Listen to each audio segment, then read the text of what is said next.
On this episode of the Carolina Sports Guy, we're going to look back at the 12 disciples. 12 disciples, you say? Yeah. 12 coaches in the Charlotte Hornets, Old Hornets, New Hornets, and / Bobcats history. How will we rate them? Let's just take a look at them, folks. Before we start today's episode, if you haven't subscribed to this channel, please do so, folks. It doesn't cost anything. Smash that like button. Hit that bell notification to be notified of future videos on the Hornets, Carolina Panthers, Carolina Hurricanes, and major college sports in the Carolinas. And leave me some comments. I appreciate the positive vibes thus far. Just keep them rolling, folks, and I'll get back to you as soon as I can read them all. All right, folks. Kind of looking at this, I said, man, I've kind of done one on the Hurricanes with the 5 coaches they've had over 5 years. 5 years over the stint of their time in the Carolinas. And looking at the 5 major coaches out of the 6, because one was an interim for the Carolina Panthers. I said, well, man, I got to look back and see because, you know, the Hornets had a history of going back to 88. Of course, we lost the team for a couple of years. They moved to New Orleans. We get the Bobcats, as bad as that was, and then we get the name back. Jordan gets the name back from New Orleans when they switch over to the Pelicans. So I kind of want to look at it, and I broke it down. Now, I say we've got 12 coaches. It's really 11 men.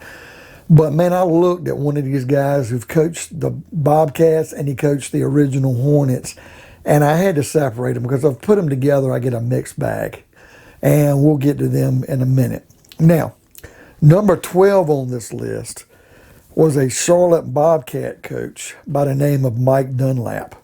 2012 through 2013, he had a 21-61 record for a .256 winning percentage, which, believe it or not, wasn't the worst, folks. But I do have him as the worst coach, and his playoff record was 0-0. Number 11. Now, number 11 is up here twice. I say not the number 11, but the person. And it's going to be Paul Silas. Paul Silas coached the old Charlotte Hornets, but he also coached the Bobcats. We brought him back for another stint.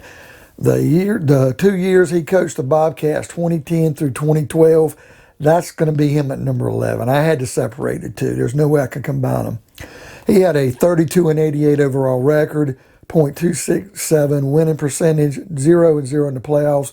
But remember, he had that disastrous 7-59 overall record that one year. Like they lost like 20 some in a row, just terrible. And it's going to go down as number 11. And I just couldn't compare the two, folks. It's kind of looking like a person who's on drugs, addicted, and then one day to get off and become a preacher. It's two different people. So I'm not going to combine Silas's totals here. We'll look one for the Bobcats. We'll look at his other one for the Hornets in a minute. Number 10. Number 10 was the original Charlotte Hornets coach, the very first one. And he did have the worst winning percentage. But, folks, it was an expansion team. And they started under some pretty nasty circumstances with what they could get out of the draft and the players left available to them in an expansion draft. But Dick Harter coached from 1988 to 1990. God rest his soul, he's passed on from now. But he had an overall record of 28-94. And he was 0-0 in the playoffs.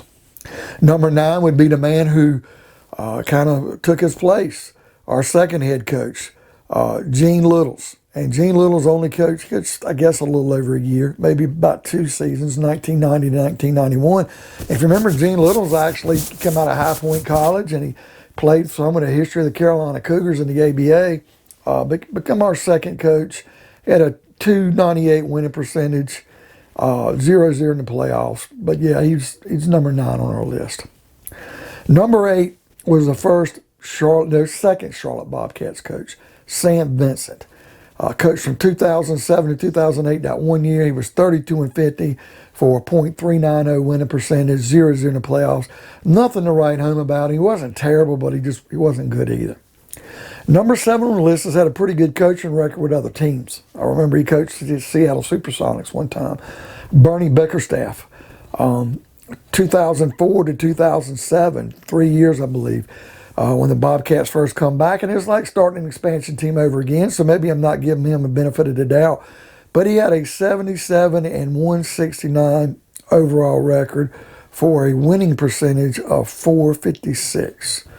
And something looks wrong with that, because to me, it should be more around 390 or something. But I've got that up here. I have to check the stats and put that in below. But Bernie Bickerstaff was 0-0 all time in the playoffs for the Bobcats. Number 6 on the list is James Borrego. I guess Borrego. He's the head coach right now. Sorry I butcher his name. I always do it even when I hear it. He's currently our head coach of the Hornets now. He's been the head coach for 3 years now, 2018 through 2021. He has an overall record of 95 and 124 for a .438 winning percentage. They say his playoffs is 0-0, but I try to give him that 0-1 because that Indiana Pacer game, it was a playing game where we lost. I kind of give him that because it kind of was a little bit of something, but anyway, not a lot of success yet. I think the team's going to get better, and he can move up on this list. Number 5 was the great Larry Brown. Man, he coached the Carolina Cougars, and he's coached in the college with Kansas and UCLA, and coached the San Antonio Spurs and the LA Clippers and many, many teams. But Larry Brown coached the Charlotte Bobcats from 2008 to 2010. He had an 88-104 record for a .458 winning percentage. And folks, he was 0-4 in the playoffs, but he did get the Bobcats to the only time they were in the playoffs. But basically is what we're looking at here. Number 4, I'm sorry, that was number 5. Number 4, Steve Clifford. Steve Clifford, I thought, was a very good coach. He's the Orlando Magic's coach now. Now, he started out 2013, 2014 as the last coach of the Charlotte Bobcats. And then 2014 through 2018 was the coach as the Hornets get their name back. So he did coach for about 4 or 5 years here. He had a 196 and 214 winning percentage, which is not too bad. Not great either. .478. But he did have a 3-8 playoff record. And I want to say this playoff record he got, I know he lost 4 games with the Hornets. The 3 wins he might have got might have been when we were still the Bobcats, but I'd have to go back and look at that.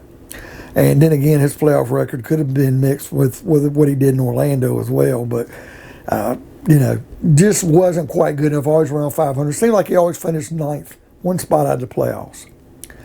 Number 3, this is where we start getting to our successful coaches, folks. And they all were with the original Charlotte Hornets. Number 3, with a winning percentage of .505, was Alan Bristow. Coached the Hornets from 1991 and 1996. 207, 203 on the win-loss ratio. But, hey, he got our first playoff win. Hit a 5-8 playoff record. So good for Alan Bristow. Now, number 2, I couldn't put him number 1, although he's got the most playoff wins in Hornet history. He's also got the most playoff losses in Hornet history. But number 2 is going to be the original Paul Silas, who coached the original Hornets from 1998 to 2002. He had some really good teams, folks. He was 161 and 120. So he was 40 games over 500. Had a .573 winning percentage. Like I said, 11 and 12 in the playoffs. Very good coach. We had a really good squad then. And the number 1 coach we've got for the Charlotte Hornets all time was Dave Cowens, the former Boston Celtic great. He coached the Hornets from 1996 to 1999, some really good years. Had an overall record of 109 and 70. So, yeah, he was 39 games over 500.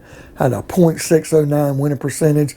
Playoff record could have been better, but he won 4, he lost 8. And that's what'll sum it up, folks. So what do you think of these 11 men who I've got really cut up into 12? Thank you, Paul Silas. Where would you rank them in the ranking for the Charlotte Hornets / Bobcats ranking of all-time coaches? Where do you think our new coach is going to take us the one we have right now? Do you think he can move up this list? Or who would you like to see as our next head coach if you don't like Mr. Borrego or Borrego? Leave me some comments. Let me know. Pound that like button. Hit that bell notification to be notified of future content like this. And by all means, folks, subscribe. It doesn't cost anything. And we will see you on another episode of the Carolina Sports Guy.